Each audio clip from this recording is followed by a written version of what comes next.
This is actually not a mini cake. This is actually a harpsichord parchment rose.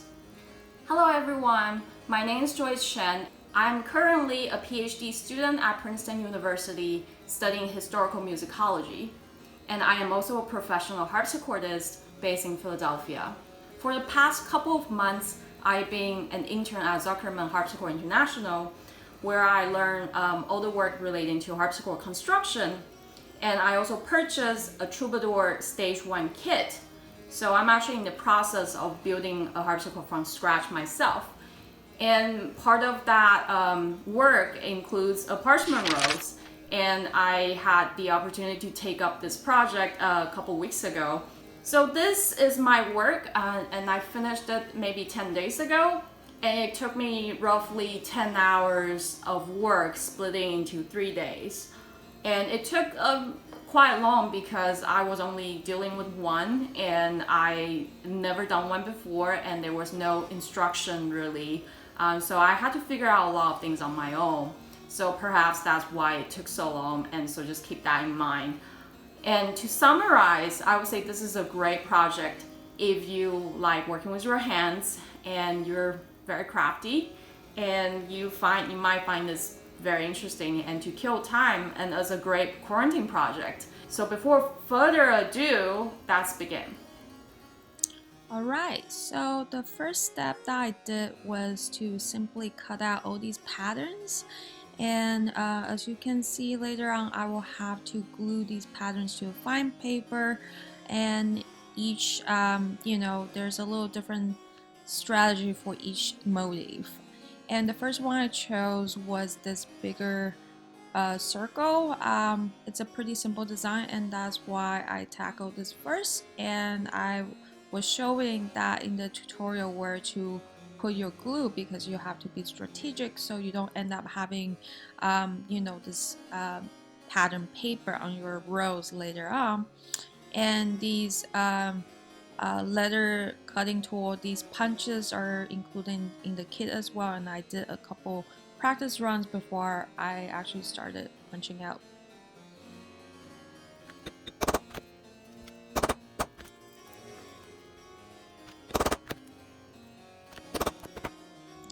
And as you can hear, it was pretty satisfying, and here's me getting rid of the buildup.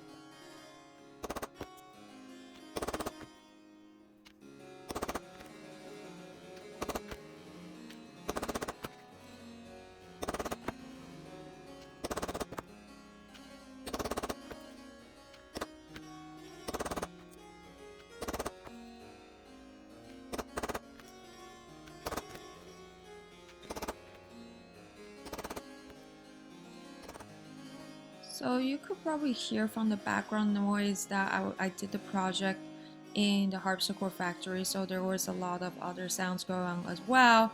But if this were to be done in a residential area, just make sure you're doing this at not during quiet hours, so your neighbors won't hate you. And after punching all the holes in the ring pattern, then I cut out the inner circle.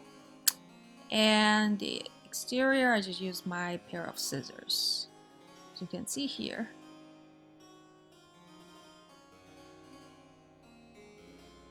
And then voila, it's done. How nice. And this is the next pattern that I tackle. This is slightly more intricate, as you can see already, and requires already 2 gauges of the leather cutting tool, these punches. And I specified them in the tutorial as well.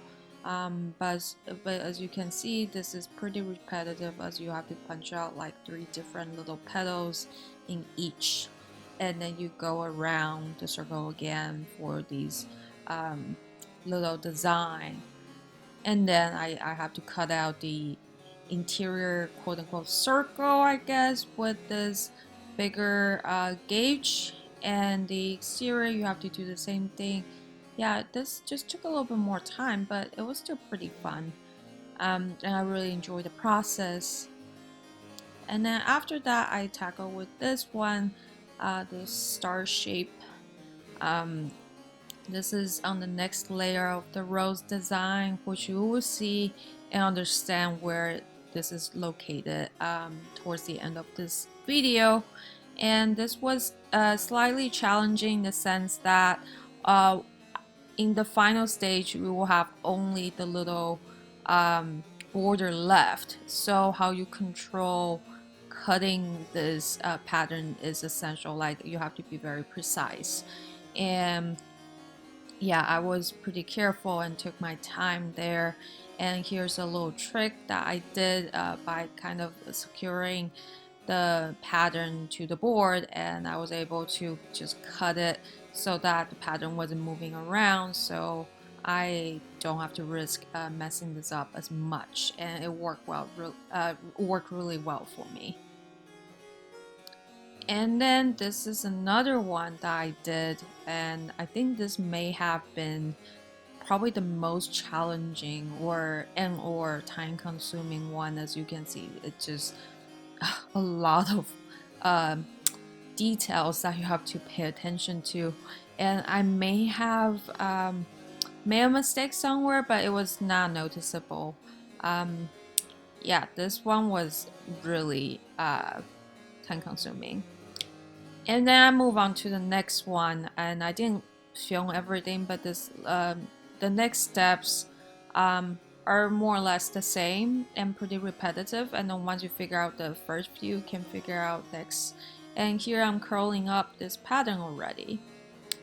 And as you can see, because the pattern have to be curled up and then in order to be assembled together, and this is an upside down view of the rose, and if that makes sense, we actually, when you're cutting, you start from the exterior first and then you move into the top part the last, because it gets more and more complicated. And once that is done, then I actually start putting together, and here's a view of the rose final form. And yeah, here's me assembling the whole rose together. And this is my first, I guess, voiceover on my channel, like showing my project instead of a performance. And I was thinking about kind of changing up my direction in future uploads. And if this is something you enjoy watching and want to watch more, let me know, because I do do a lot of projects, harpsichord related, and I'm currently, still building a harpsichord at home. And so let me know, but I still will play more, more repertoire coming up and performances. So please stay tuned, and I hope that you enjoy this video, and please like and share this if you can, and have a great weekend.